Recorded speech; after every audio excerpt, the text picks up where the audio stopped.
Presented by KR Film, Sahibganj.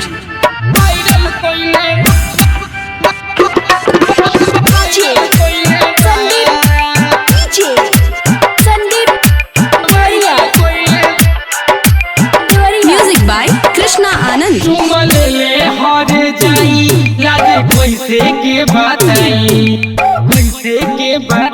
कैसे के बताई चुमल ले हर जाई लाज कैसे के बताई धोखे बाजा में हमारा के उहो देले बा मुआई धोखे धोखे दुनिया दोनों गलिया लाल कोइले बा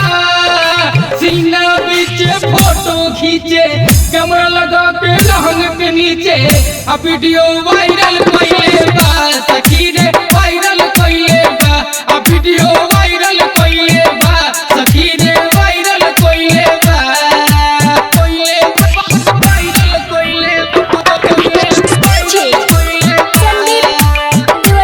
Recording by Krishna Digital Recording Studio, Sahibganj. ढोलक खाया पुरती हमर कोई देले दिला आके हमरा साथे कोइले गजब केला ढोलक खाया पुरती हमर कोई देले दिला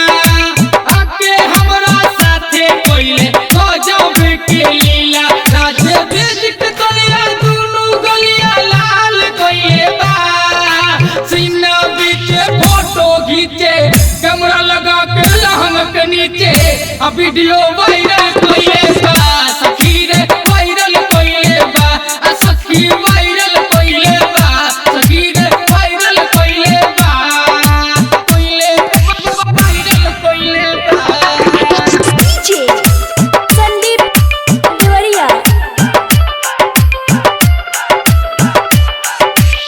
आई रोहे हमारा के कोहे लागल प्यारी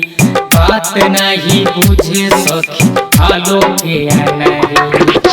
आई रोहे हमारा के कोहे लागल प्यारी